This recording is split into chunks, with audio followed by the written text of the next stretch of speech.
Sometimes when I'm thinking about us, before we got lost and we parted, back to back we would carry on and we'd do anything for what we started. But this time we could break, I'll run and drive, everything's the same. We'll try tonight, this time we're not safe and sound, not safe and sound.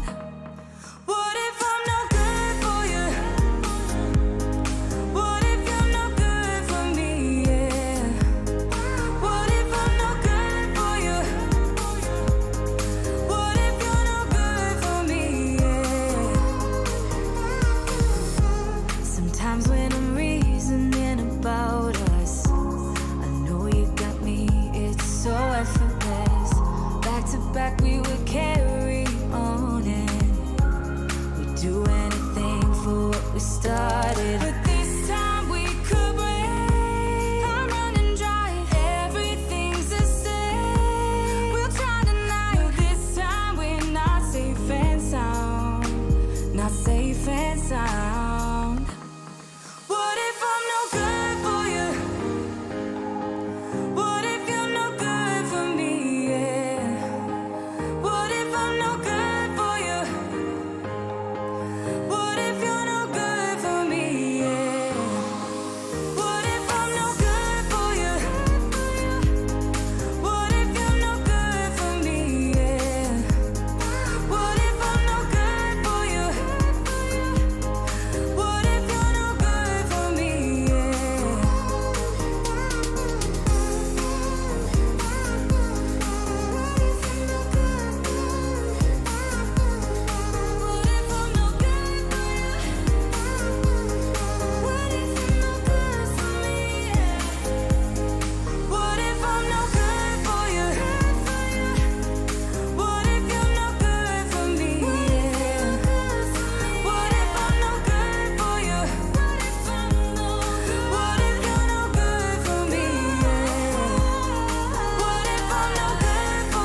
What is up, you guys? Welcome to the news. It's time. It's Tuesday. Did you know some stuff happened in FPV last week? It did, and we're going to tell you about it. How you doing, Blunty? Good, Joshua. How's it going, man? It's good. It's good. I'm excited to be here every week because I like doing the news with you. And this week I'm especially excited because we actually have like a couple of really newsworthy topics, which we're going to tell you about in just a minute when we roll down the intro. But first, let me say hello to all of you beautiful people in the chat. Hello, chat. I'm Cammy Lab. It's good to see you. Old Gravy Leg is here. Old Gravy Leg. Hey, everybody. If you ever meet Old Gravy Leg, ask him how he got his name. Oh, and hello also to the beautiful people in the Discord. All my patrons over there. Let me show you guys what we got going on here real quick. Boom. This is my main screen for my streaming. I got you guys over here in the chat. This is a news stream. It's not a Q&A stream, but I will be keeping up with your chats throughout the video. Over here are my patrons in my Discord server. Hello, all you wonderful people. That's why their names are green. Come join us. Join them in the Patreon. You can, I'll be paying attention to your chat during the stream, and we do take super chats, even though this is not primarily a Q&A stream. If you want to hit that $sign down at the bottom and leave a super chat, we will check it out during the stream. But let's get back and let's talk about what do we got this week, Blunty. So today we're going to talk about the DJI Goggles V2 were announced. I think everybody's been talking about that one. Maybe Yeah. somebody got fired. I think. Yeah, they were announced, and then have you noticed they're not in stores anymore? Go look if you want to. Don't click away from the live stream, of course. But yeah, they're not. They're gone. Where'd they? What was it? Interesting. It looks like somebody might have completed the Lynchpin drone challenge, or at least has a good candidate for that. Better check that out. Yeah. Somebody made a 14.5 gram, 65 millimeter dry whoop. Definitely going to check that out. That thing is a nice little achievement. 14 grams. That's not a lot of grams. Yeah. Draftkings is doing open betting on the Drone Racing League. We're going to talk about that. That seems pretty cool. Yeah, so now I can not win money by losing races, and I can also not win money by betting on races. It's 2 ways for me to lose money. Yeah. Bet on Evan Turner. That's what I would say. I mean, I would say that, but Vanover's there. It's like you would think that knowing... Anyway, betting on DraftKings Racing. Got it. FPV motion controller. We're going to talk about something called the MotionPilot. I think that's a pretty cool new product. Okay. Sony AirPeak. We teased that a while back, and now they're showing a drone at CES. We're going to check out that and see where that's going to fit into the market. Gemfan has released the Moonlight LED props for sale. We're going to look at those. Yeah, these are those props that Rotor Riot made some janky LED props that kind of didn't work, and Gemfan was like, we could do that. I actually have these. Nice. Yeah. We have a method for testing ESCs with bulbs. Maybe you think your ESCs are bad and you're not really sure how to check, so maybe this is a new a special method for testing that out. Seems pretty intuitive. Yeah. A lot of times you have to just risk smoking a motor, but this is a better way of doing it. For our community spotlight, we're going to look at a last known position Lua Script that can help you with your GPS telemetry when you go down in the field. Nice, nice. And last but not least, Protune appears to be gone from the DJI or from the GoPro app. So yes. You can no longer change Protune settings from the app on your GoPro. Yes. So we'll talk about why that's bad and what I think you should do about it. Yeah. I'll rant about that some more. Oop. All right, well, let's start with number 1. Hang on one second. Let me put my show notes over here. Oh, that's pretty good. Excuse me. The DJI Goggles V2 were announced yesterday. And I don't know, Blunty, how much of this stream should we spend talking about the DJI Goggles V2 and how much talking about the screw up of the leak? I think it all fits together. Maybe let's talk kind of about what happened then. We had what seemed to, I think, most of us to be pretty suddenly this morning, I guess, really early, I believe it was. There was a post on DJI's website for the V2 goggles. They kind of just showed up on the website. I know I personally was up at like 2:30 in the morning, something like that, and I posted it all over Facebook, and a bunch of people saw it. Like 30 minutes after that, Nurk had a video out. Yeah, he was fast. Yeah, he was fast. And after that, it kind of seemed like it just kind of rolled out across the internet. So a lot of different companies had a option come up on their website to sell it. And some places had pre-orders of it, and there's just a lot of information kind of going around pretty quickly. But at least we did get a posting on their website of the features and specs for those goggles. So right, if you want to take us through those.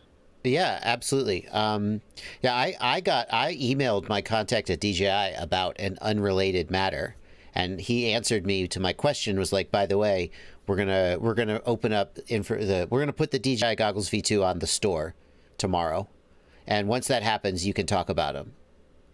And he was like, everything else that I'm not allowed to talk about, but that you may have seen perhaps in leaks, you're not allowed to talk about, but the goggles are okay. And it was like, basically, well, the V1 goggle has been out of stock for so long because they stopped making it in anticipation of releasing the V2, and then for some reason the V2 isn't out yet, and I think somebody said, well, let's just get it out so people can buy goggles again. I was like, okay, well, that's kind of short notice. In fact, I was actually a little insulted. It turns out I was wrong. I was like, oh, why didn't I hear about this? I was sure everybody else already knew, and for some reason I'd been left out of the loop. I was like, okay, I guess they're getting released tomorrow, and I got to make a video about them on the last minute. Well, it turns out that no one got a heads up. There was some weird last-minute decision. All of the stores scrambled to put up a pre-order page. I made a video, Nurk made a video, and then go look at the stores if you want. All of them are down. This morning, DJI was like, hey, stop, take your pages down. They haven't, for the record, they haven't told anybody to take videos down because, of course, that the cat's out of the bag. But my read on it is that someone in DJI screwed up and gave authorization to release the V2 early. And then someone else in DJI was like, no, what are you doing? And that's why I titled this week, Someone in DJI is Getting Fired. Because my first thought was, did I screw up? No.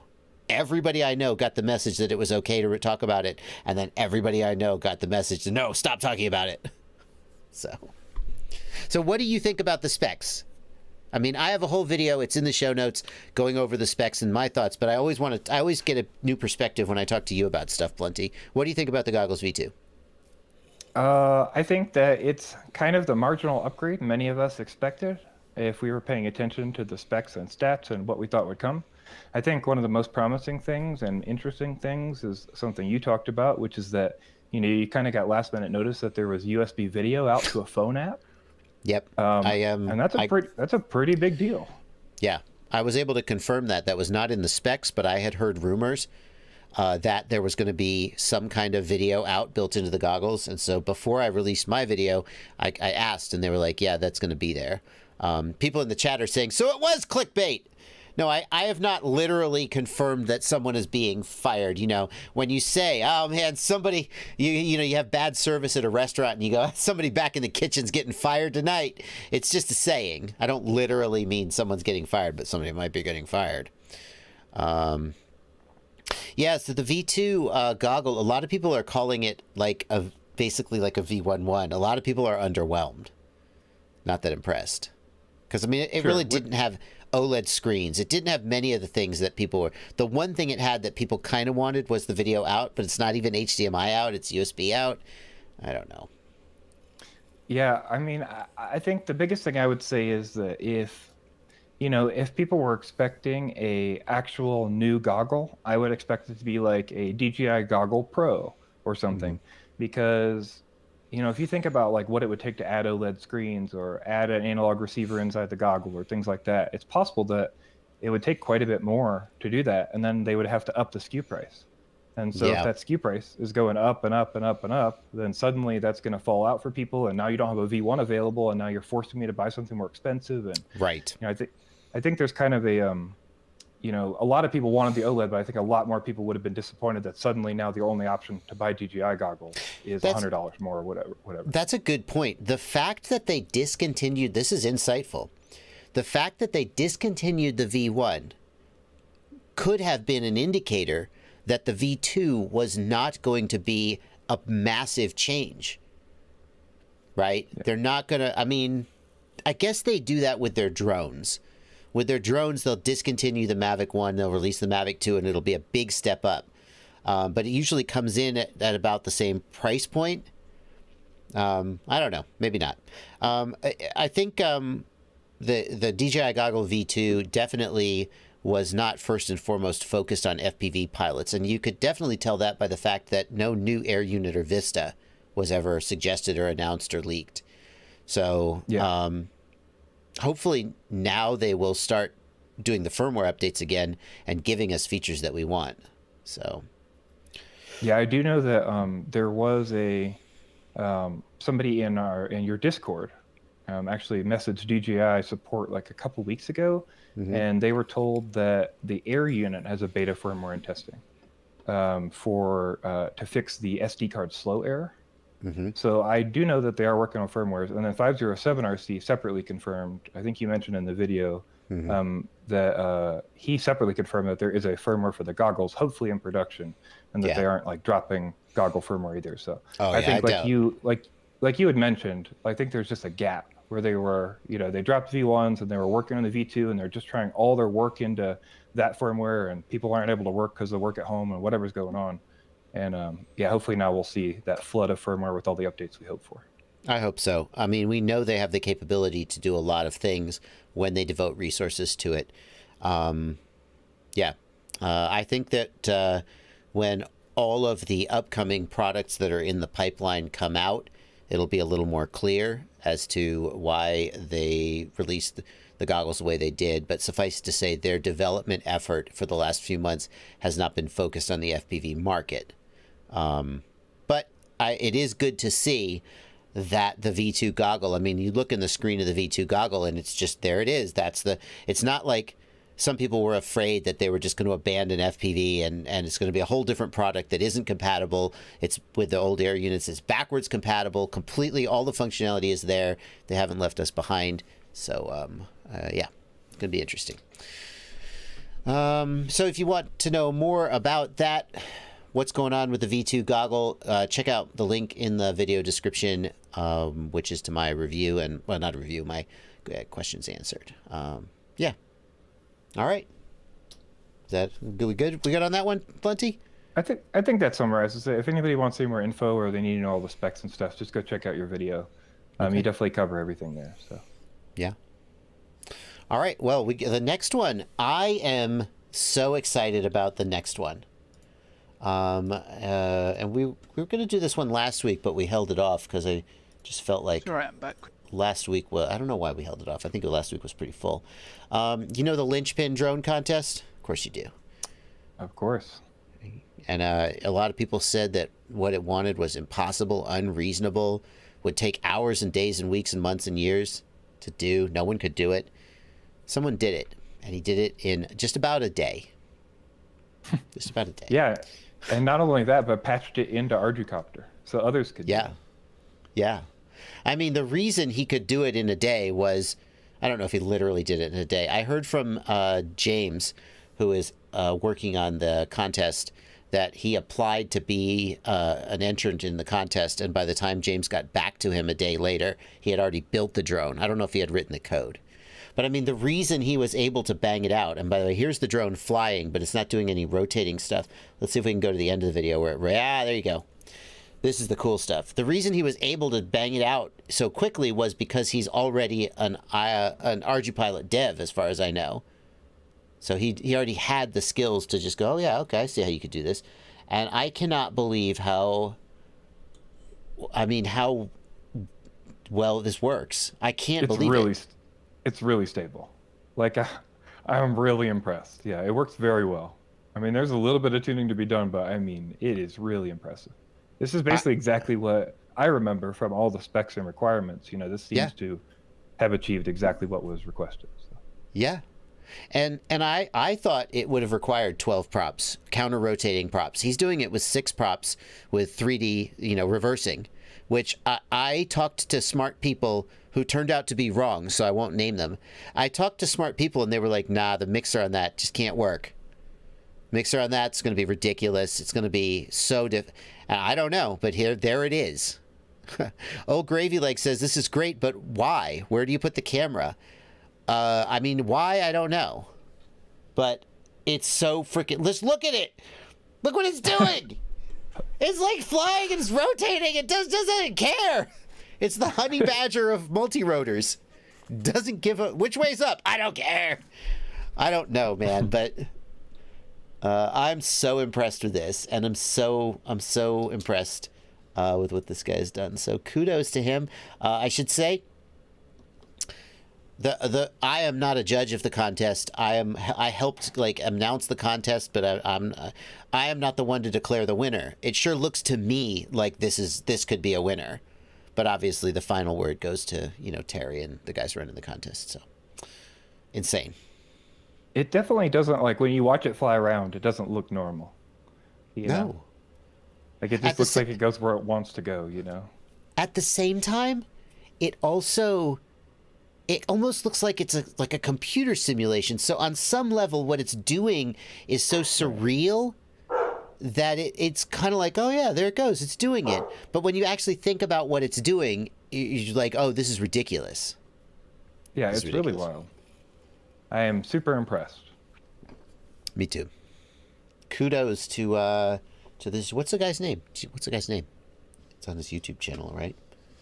Kudos to I am Pete. Mr. I am Pete. I know whatever your real name is, but kudos to you for pulling that off. That's just super exciting. Buddha FPV says, I think the dude doesn't want the prize. He's making it open to anyone that wants to build it. I mean, if he's done it, I don't know why he would turn down. I think is it $25,000? It was 15 and they upped it up. Yeah, I think it's 25. Why would you turn that down? I don't know.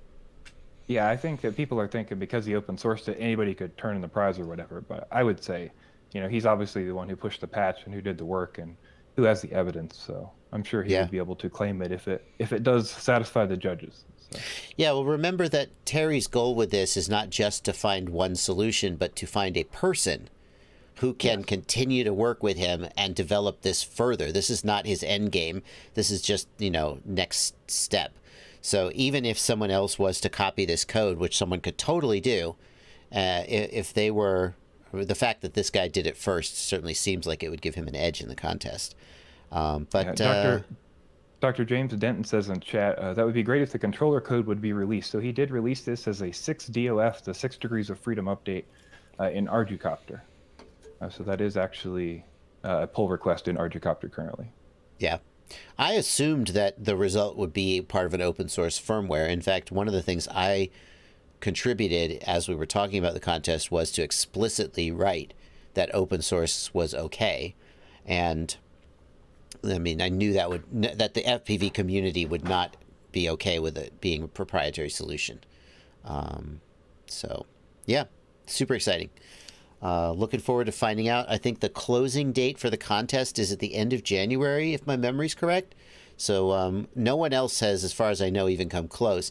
And I kind of have a feeling that some people who were working might look at this and go, oh, well, but remember, there is still a second there are runner-up prizes, which are substantial. And so I hope we see more than one person do it now that they know it's possible. Yeah, it's super neat. Yeah, I'm really impressed, and it's cool to see all the naysayers, get shut down pretty easily there. So. Big Data Pimp says, guys have been working on this for years. Big Data Pimp, you're right that a 6 Degree of Freedom multirotor is not new, but the specific geometric shape that Terry wanted adds some complexity to the way that the motor and the mixer work, and the ability. Yeah, so it is a more complicated than maybe it wasn't. Maybe it was all imaginary, but I think it was more complicated than the 6DOF ones that you've seen that are like cubes. Okay. All right. Yeah, so from a big drone that flies in any direction to a tiny whoop, let's look at the 14.5 gram, 65 millimeter whoop. Yeah, let's look at it. Hang on, let me get this up. This is from Angry Don FPV. Yeah, we'll put his channel name on. Angry Don FPV. Well, it certainly looks like it flies good. He's basically taken a mob light and made it even lighter. Wow. Yeah, he's down to 14.5 grams dry. He's actually got some prototype Happy model motors. They're 0702, 26,000 kV. 0702? 0702, yeah. Are you kidding me? They're bi-blade, HQ quad blades cut to bi-blades. The Mob 6 frame is dremeled down a gram from 3.2 to 2.2 grams. Rennie screws. Yeah, it seems pretty cool. However, I'll say that, the Mr. Shutterbug builds have, motor wire as replacing the camera wire to save weight and such. And this doesn't quite go that far, so it's maybe a little more durable. So it could be even lighter. Yeah, it could be. You could probably shave another half gram off, I would guess. I'm trying to get some more flight video up here. Go ahead. Yeah, I think this is really cool. With a 220 milliamp tattoo, it's 19.6 grams. What did he just do? Did he just... Wait, I'm going to miss it. He did some kind of a sideways swing underneath. Here it comes, here it comes, here it comes, here it comes. What did he do? Where was it? Oh, I don't know. Was it here? No, I guess I just saw something. I didn't see what I thought I saw. Or maybe I went back too far. Crazy dude. Yeah, this guy is super neat. Everybody's pushing the boundaries. That's for sure. It's a hell of a pilot too. I mean, having a lighter quad certainly makes it fly better, but he's a hell of a pilot. Lots too. of practice. Jeez. Yeah, these tiny whoop pilots really impress me. I would love to hear from Mr. Shutterbug. I would love to get a live reaction from Mr. Shutterbug when he sees this, because he takes great pride in making his drones the lightest they can be. And I think his version of this came in around 17 grams. I have a feeling... His was a 75 millimeter. Oh, not a 65. Yes. Okay. I mean, I feel like he's going to take this very personally. I think he built on 75 on purpose, but I am interested to see if there is a response from this, because I love the war of the light, quads. I think it's super interesting to see these things getting down there, and stuff like the Happy Model Diamond F4 FC, the Mob Lights came out with it, is stuff that enables this kind of quad. So just neat to see the industry doing this kind of stuff. It's amazing. Amazing. We're probably going to see a bind and fly version of this kind of thing, because somewhere out there's going to be Happy Models certainly paying attention. I got to say, the durability can't be very good, though, can it? Yeah, I think at some point you really start sacrificing. I think with things like Rennie screws, for instance, you start to get a lot more breaks of screws, and when you start to shave, 50% or 33% of the frame off. Yeah. I think it's not going to be as durable, or they would have made it that weight to begin with. Yeah. Well, kudos to you. Kudos to you, Angry Don FPV. As far as I know, this is the lightest, certainly the lightest brushless multi-rotor I think that exists in the world today. And if there's a lighter one, it certainly doesn't have this performance. Maybe even brushed, frankly. So, awesome. Yeah. All right. Well, have you ever wanted to be able to lose money betting on, win money? You're going to win money betting on drone racing? Well, now you can, because Draftkings is going to allow you to bet on DRL races. This is the story from apnews.com, so they just released a wire. I think the way that I want to approach this is, Blunty, is this good or bad for drone racing? Which side do you feel like you're on? This is 100% positive for drone racing. Like, I can't see any negative here, because to me this is what legitimizes sports. Like, these are the kind of things that, like, you're going to get, the more people that watch drone races and get invested in drone races mean more drone races. Yeah. And to me, the people that are going to get invested are people that are gambling. So if you let people gamble, then there's going to be more people invested and interested and stuff like that. I think one thing maybe to consider here is that, when somebody like Evan Turner starts to think about, if there's $5 million on the line that people have gambling on him in Vegas now, maybe it's a little different, So something to consider. How long until, what about, okay, so I'm going to take the opposite side, just to be ornery. This is bad for racing, because now you have incentive to like think about boxing. There's a lot of people who think like some boxing matches are rigged. There's gambling on boxing. There's kind of criminal stuff. There's high stakes. How long is it going to be until we see somebody like crash out on the last lap of a big race and people ask, did he do that because he had money on the race? Or, we get a Tanya Harding incident where somebody gets their freaking fingers broken so they can't race. I don't know. Yeah, but to me, that's like the things that legitimize sports. I don't think that you can have sports without those things, right? Maybe to me, to not have those things means you're never going to take it to another level, because that's just part of the game, as they say. Don't hate the player, hate the game. I think that sports they do say that sports are like that. Unfortunately, that's just something you have to control for. You have to do the best for. In any sport, you can take a dive. In any sport, you could gamble on yourself or find somebody to gamble on you. It's just about like hedging those things and knowing those things are happening, and regulation. A good part of it is that at the end of the day, this is just DRL racing.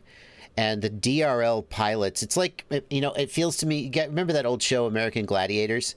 And they had all the gladiators, but they were all just cast members on a TV show. And this isn't exactly like that, because these guys are members of a sporting league, but they're all employed by DRL. They do compete against each other. Their salary as a DRL employee, I think, is tied to their performance. I don't know the details, but I would guess that a racer who won last season isn't getting paid the same as a racer who hasn't won 3 seasons in a row. So I feel like until the gambling gets to be in the, what was the salary for winning? I think it was like 70 grand, 30 grand. It's in the tens of thousands of dollars.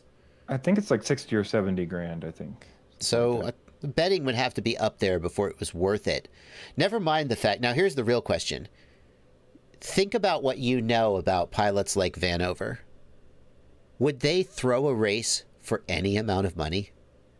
Right. I mean, that's part of the whole thing is like, if you have the best athletes, the best performers, like it's about pride. It's not about like, hey, there's some cash on the line and I'm just going to throw races this week. Right. You don't get to where you are because of things like that. You know, you don't, it depends, and maybe people make mistakes, but I think by and large, you know, people are not going to be able to do that, you know, especially some of the most, the racers with the most integrity, I think. I saw Vanover double or nothing Drew on a game of Mario Kart like 3 times in a row. That's how competitive he is. Yeah. So I don't think, anyway. Well, I also agree that it's a good thing. I was just trying to be ornery to make a good discussion. But betting on Draftkings. I feel like that as you move towards mainstream acceptance, there's a niche hobby that only deep enthusiasts participate in, and they are concerned with the deep, deep innards of the hobby, right? And then you grow to a point where it's a little more consumer focused, and you grow to a point where there are spectators who don't even do the thing. And you grow to a point where maybe now you have a lot of spectators. Maybe there's people who are gambling. You know, there's all this ancillary stuff. And each step along the way, it feels weird and people worry that you're losing the hobby. But you're transitioning to mainstream acceptance. And that, to me at least, that's exciting. So the people need to know the real information. Did he win the double or nothing? Oh, yes. He ended up winning. Drew... Vanover won all the double. I should check. Vanover won the last one for sure. The way I remember it was that Vanover was beating Drew, and Drew kept double or nothing Vanover, and Vanover kept being like, "I'll take your money."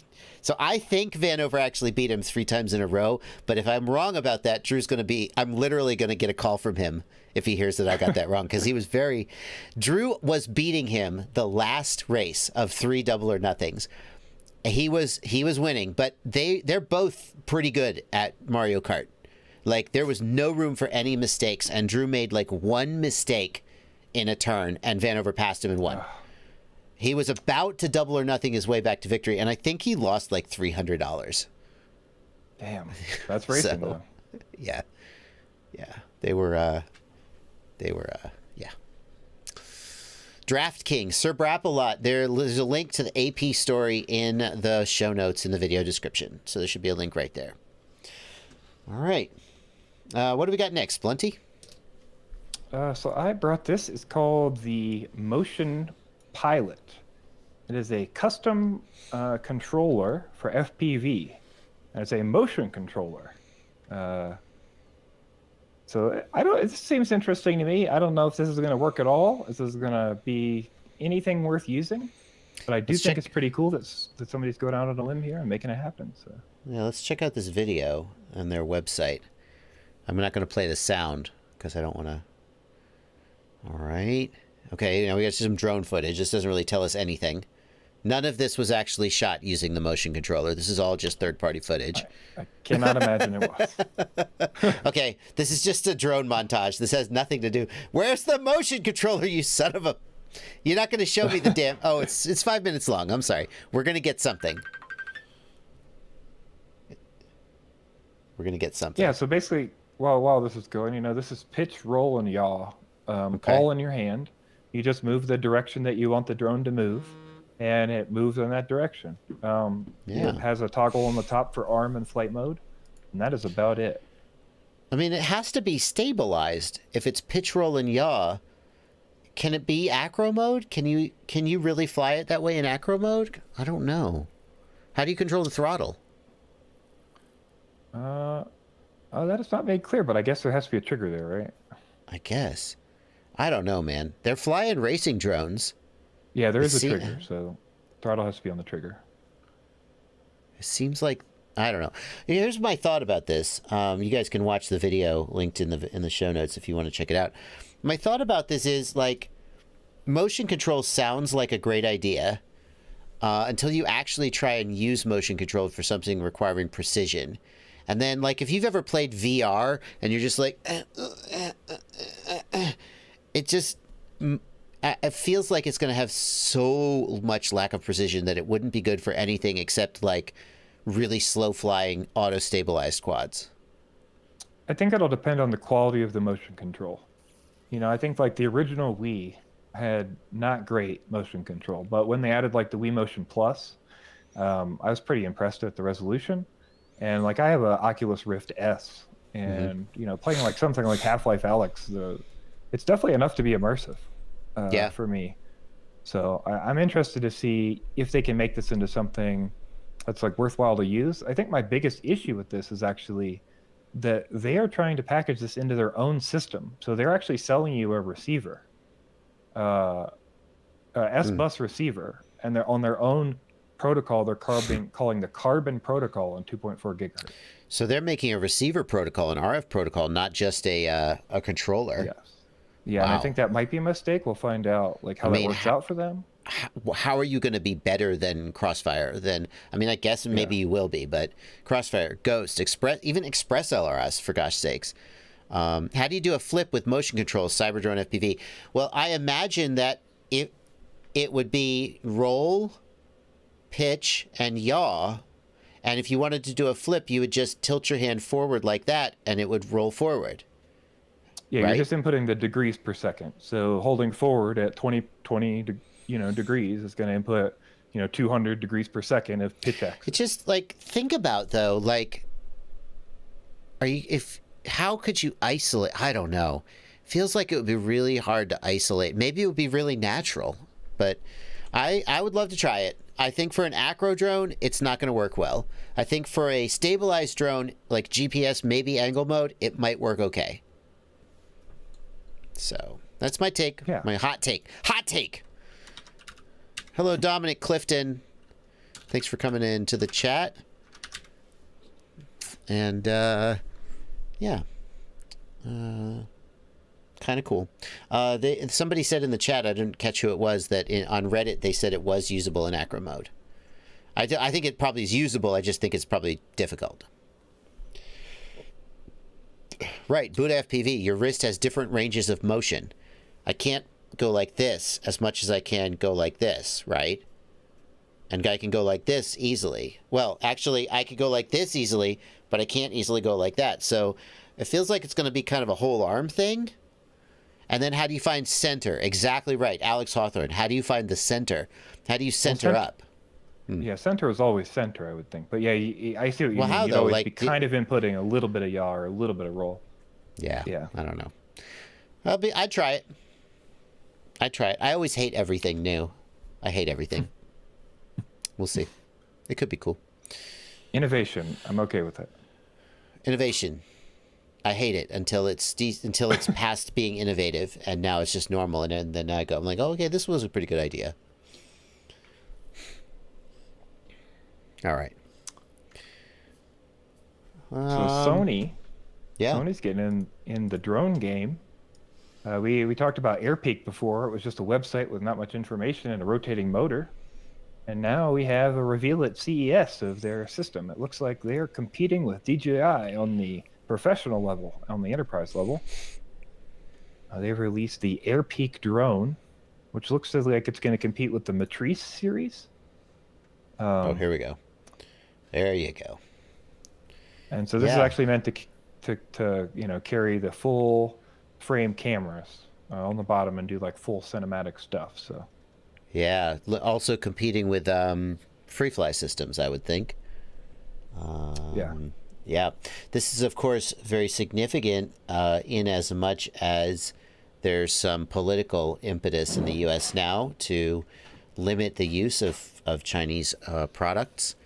Government agencies, some government agencies have disallowed their employees from using DJI products, and there's no import ban, but there is an export ban. Not an outright ban. They can get permission, but there's some resistance, is my point. And so companies like FreeFly, companies like Skydio, and now apparently Sony are going to take a shot at filling in that gap. Yeah, it seems cool to see another, like a real competitor to DJI. we've seen a lot of cheaper competitors or a lot of like off-brand or Chinese competitors who maybe don't have the money or the resources. But Sony being a company who's really embedded in America and who has the politics thing down, I think, pretty well, can kind of come at this like another company won't be able to. So maybe we'll see some more push from back and forth on these companies. Again, like I think competition's always good for innovation. So yeah, we saw GoPro try to make a drone to compete with DJI. It was not very good. Skydio is doing pretty freaking good. The people I've talked to who fly camera drones say Skydio is pretty good. I'm not sure who else out there for camera drones. You got FreeFly. I think if Sony puts their mind to it, they certainly know how to make a piece of consumer electronics. Yeah, Sony is Japanese. That is correct, Magic. I mean, right? Yeah. Yes. All right. Well, good job, Sony. We'll see. I mean, it's still nothing for our market, but it's still interesting to see. All right. Well, I've got the next product that I wanted to show you guys because I actually have this product. I got it in the mail very recently, and it is pretty slick. This is the Moonlight props from Gemfan, and these are the LED blades. And what Gemfan has done is when I heard Gemfan was going to manufacture these, I was pretty intrigued, but I wanted to know how they were going to pull it off because what Rotor Riot did was literally put LEDs on the blade, and it was so fiddly. Gemfan has done something clever. You see where they've put the LEDs, Blunty? Yeah, they're like shining down the prop. Is that correct? The LEDs are in the hub, and it shines down the prop, and there is a reflective element in the prop. This is pretty freaking slick. This is a really smart solution to this problem. Yeah, for sure. Because it saves you. It makes a lot of sense. Yeah, let's see if we get a good shot. Go ahead, Blunty. I'm interested. It looks like the price is about $6 for these with the LED setup in the hub. Which I don't think is too bad. $1.50 a prop. I'm just interested to see the durability of this hub and crashes. Have you flown them at all? I have not. I only just got them, so I haven't flown them. And you're right. The question about durability, I've been flying the Gemfan T-mount props with the little plastic insert, and they tend to break. When they break, I'm not sure they're less durable, but when they break at the hub. They just seldom seem to bust off a prop. They just explode at the hub. And I think the reason for that is that little plastic insert means you've removed some part of the hub, and there's just less plastic there. So here we've got a hole routed out for the battery or the electronics, and you're going to have less material at the hub. I do think the durability is going to suffer. Yeah, I think props are definitely something you want to be durable. So it'll be interesting to see, like, if they're just breaking in routine flight, or if it's actually, maybe this is a, hey, we're going to go have fun with LED, and that's when I'm going to fly them, or is this something you can fly every day? Yeah. Yep. Big Data Pimp. No. Who was it? It says the hub looks brighter than the props. That's because it's Andrew Young.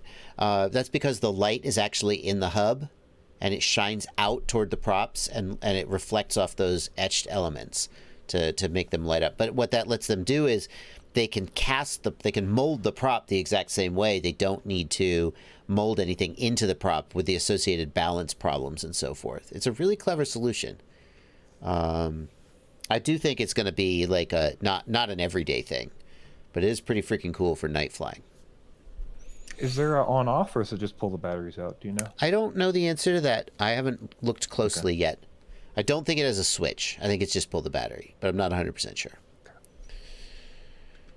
Yeah, the batteries are replaceable, although realistically, what are the chances that the prop is going to last until you run a battery down? I don't know. Maybe the batteries are pretty small too, so maybe they'll run down. Batteries are replaceable, though. The props are just plastic props, and then it comes with a bag of electronic pieces. Let me see if I can find that in the video. There was a little montage where they showed that stuff. Yeah. So, like, if you look right here, it has little teeny tiny coin cell batteries, a plastic gasket, and some electronic pieces with the LEDs on it. And that's People in chat are saying is when you tighten the props down, That's what turns them on. Gotcha. It presses, the screw presses down and completes the nut completes the circuit. That's pretty slick, actually. There's the actual LED. Pretty freaking slick, I gotta say. Way to go, Gemfan. Anyway, I'll be testing those out sooner or later, eventually. When are you gonna release this video? Eventually. Milkfish says in the MotionPilot Instagram, he thinks, or she thinks, those videos were actually shot with the motion system. That they were not stock videos, like I implied. In that case, I'm at least a little impressed. Yeah, I definitely would like to try it. I will say that. Yeah. Patrick, see, like maybe it's one of those things you can just learn, you know? Like you just kind of like learn the muscle memory, and it just feels like a natural kind of flight thing. So maybe. I like having the resistance of the spring to help me keep my movement smooth. Yeah. License to Drive is asking that only one blade lights up. No, there are 3 LEDs placed, one for each of the blade. Yeah, they all light up. I think they all light up. Anyway. So okay. We've got another cool little project here from this small YouTube channel, Miha Vuk. He has an ESC test, and he shows that he's got an ESC he was having trouble with, and he tested it by hooking up the light bulbs to the motor outputs on the ESC. And by doing this, he was able to see if the outputs were working correctly. Yeah, so the exact wiring here, you would need to understand how to wire it up. Does he have a wiring diagram? Yes. Here's how to wire the lights up. See? Easy as can be. But this would be kind of a cool thing for someone to make as a commercial product. Because basically the light bulb provides enough of a load that when the ESC tries to spin the motors, it doesn't like fry itself. And it won't actually continually spin. You can see him, they just flash for just a second, and then the ESC gives up. But you could see basically if one of your phases is dimmer, or if one of them doesn't light it up at all, you would know you had a bad fit or something. I've seen people do this with race wire. If you have LED race wire, it basically does the same thing. Yes. Yep, I've noticed that I've lost a FET when I was out in the field because I had one of my race wire lines not lighting up properly. So, yep. But this does seem like a cool idea. I think just putting it out there, making people think about it. I think it is something to consider because this seems like an easy test for somebody who's wondering if they do have a FET out or if something else is going on. You know, like you said, if somebody could make a product that's like super cheap and easy to produce that shows, like, you know, you're showing right now just that simple change in the light bulb intensities or something, maybe even like a little meter or like a voltage reader or something. Yeah. Yeah, you can see here he's demonstrating what a bad ESC looks like. You can see that the upper bulb is less bright. And then he says this ESC would spin the motor, but then as I push the throttle hard, it would fry the motor. Pretty slick. Thank you very much to Miha Vuk. There's a link to this video in the show notes in the video description, and you can check this out if this is useful. I thought it was a pretty clever solution to this situation. Just to correct, because a bunch of people in chat wanted to mention it, it is only one of those blades that lights up. And just, I guess, the spinning of it is what creates all 3 of them looking like they're lit up. Because I know that all 3 are etched, and there are definitely recesses in the prop hub for 3 LEDs, but there must not be room for electronics for all 3.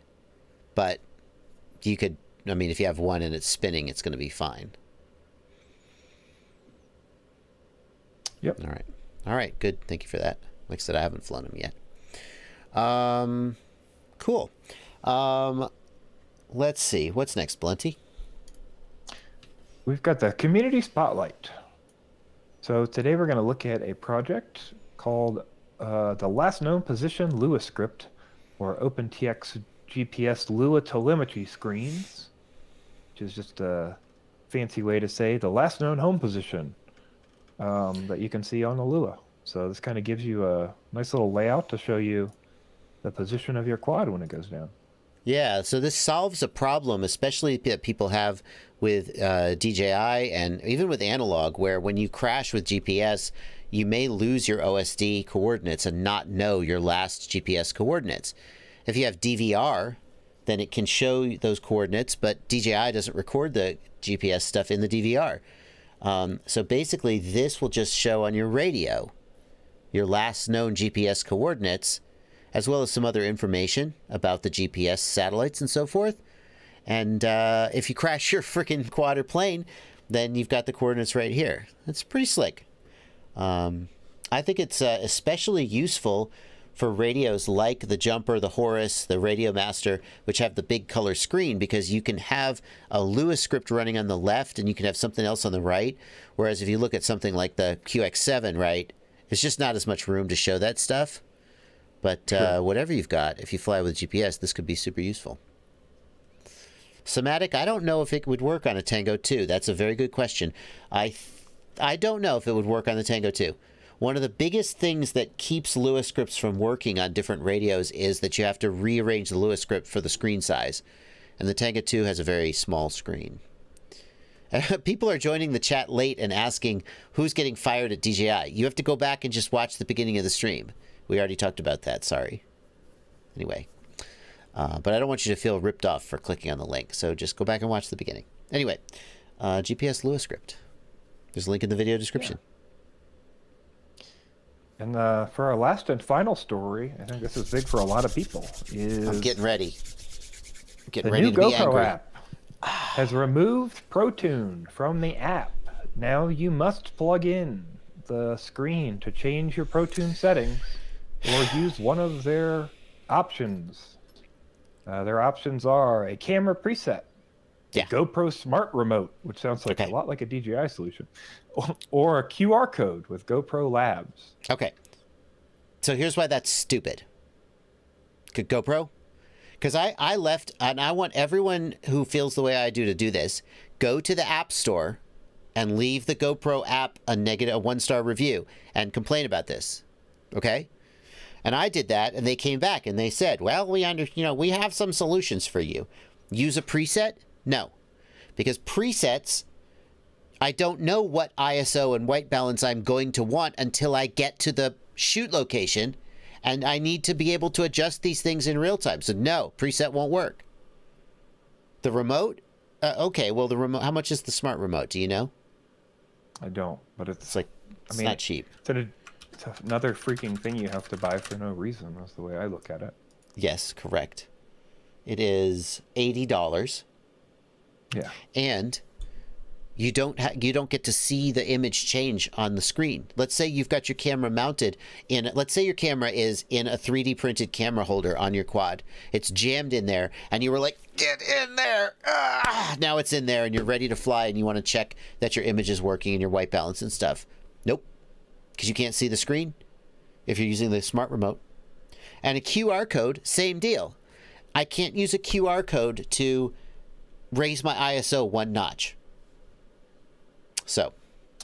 Yep. No. Yeah, this is just, I mean, to me, I think most people are kind of on the same page here. Like, why else would this happen? You know, to me, it certainly seems like they're trying to avoid you making changes without a screen on your GoPro. Like they don't like naked GoPros, and they're mad that we like Insta360 for making the SMO 4K. And so now they're just being mean to us. I can't imagine why else you would purposely remove a feature and then claim there's all these other options instead of going, here's your feature back.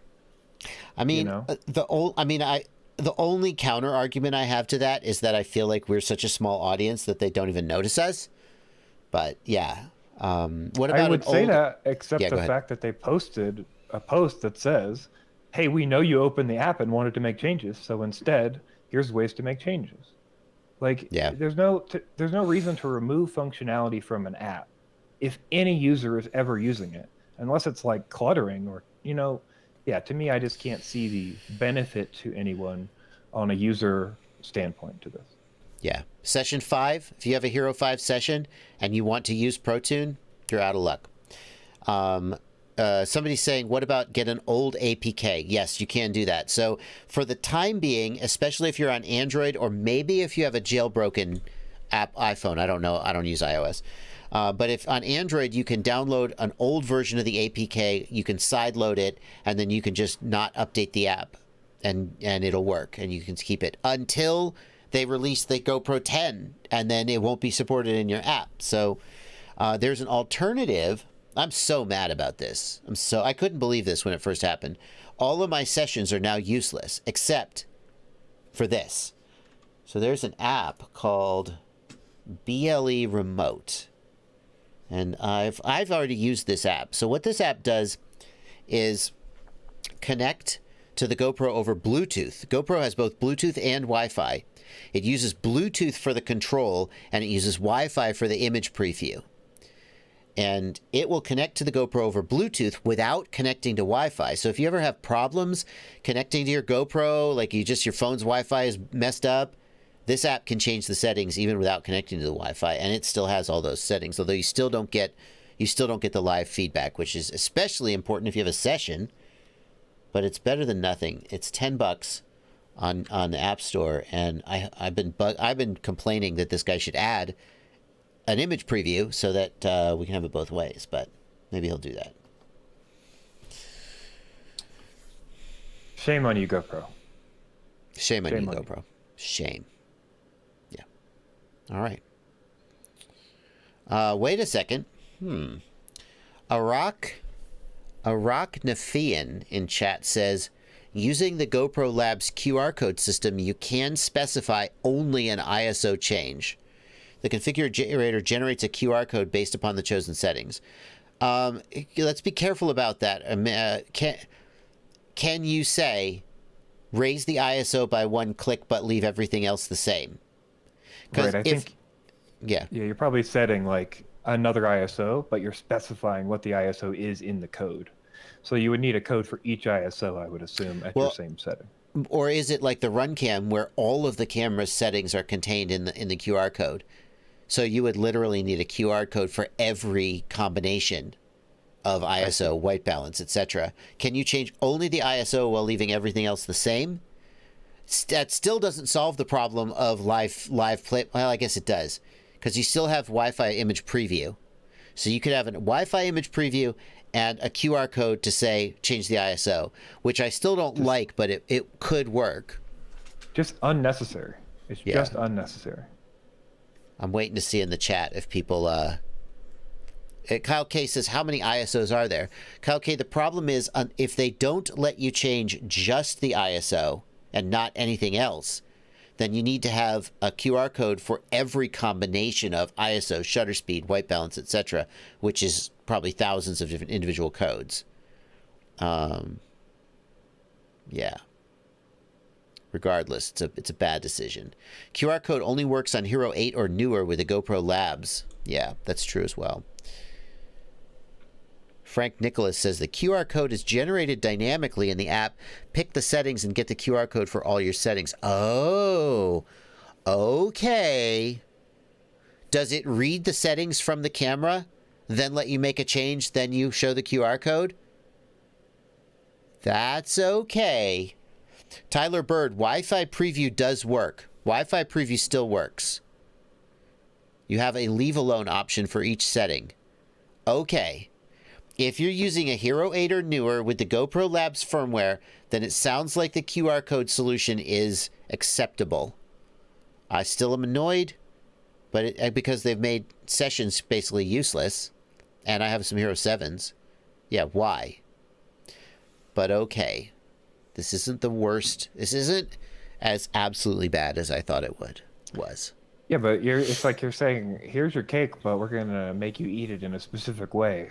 Like, yes. Okay, cool, I get cake, but I don't want to fucking eat it at this table. I don't know, like, just give me the app feature back. Like, are they going to sell us this app feature later? Or, like, I don't understand the game plan. Like, what's the benefit? Who's this for? Yep.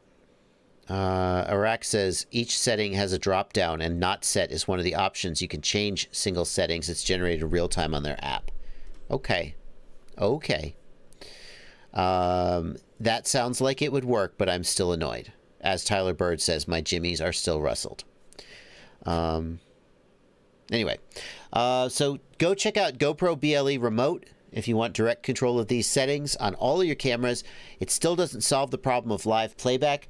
Jero Meyer, the creator of GoPro BLE Remote, somebody told me that Jero Meyer already has a separate utility that does image preview.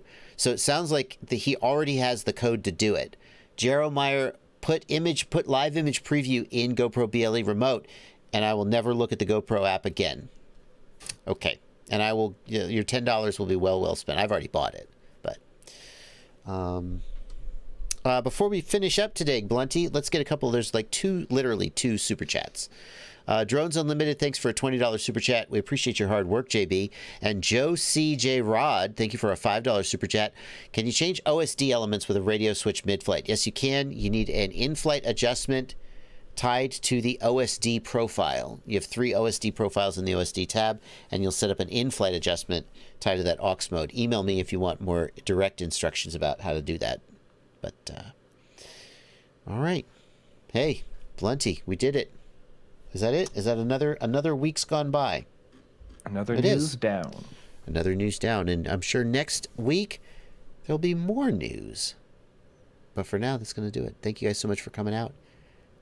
Yep. Thank you, Blunty. Don't forget to send news to news@fpvknowitall.com if you have news that we're going to miss or you think we might miss, and we'll get that taken care of. Yeah. Don't forget to subscribe to Joshua Bardwell's channel. Definitely. And Blunty's channel. Right down there. And he's linked in the video description. Or the dislike button. You're doing your own streams, aren't you? You're streaming yourself. Every Wednesday at 6 p.m. MST, doing a stream on my own. So join me on my channel for that. Yeah. But otherwise, thank you guys for coming. What kind of things you talk about on your streams? Pretty much everything. I think I have a particular set of skills. So I do some cannabis-related content. I think some people enjoy that. I give some grow tips to people. Nice. I do HVAC, IT, DVR setups. Kind of can help you with whatever you need if you want. Nice. But we also talk about FPV as well. So come join me. Yeah. Okay. Well, that'll be 6 p.m. tomorrow on Blunty's channel, which is linked in the video description. And definitely subscribe to that if you want to make sure you get notifications when we go live. But that is going to do it. Oh, cannabis, you say, says Tyler Bird. I'm there. If you say cannabis, it's respectable. Hey, man, what do you do? Oh, I like smoking pot. Oh, what a loser. Hey, man, what do you do? I am a cannabis enthusiast. Oh. Cannabis connoisseur. Connoisseur, yeah. I'm going to ask Bachgrinder someday if he fancies himself a cannabis connoisseur. We'll see what he says. But for now, that's going to do it. Happy flying, you guys. All right.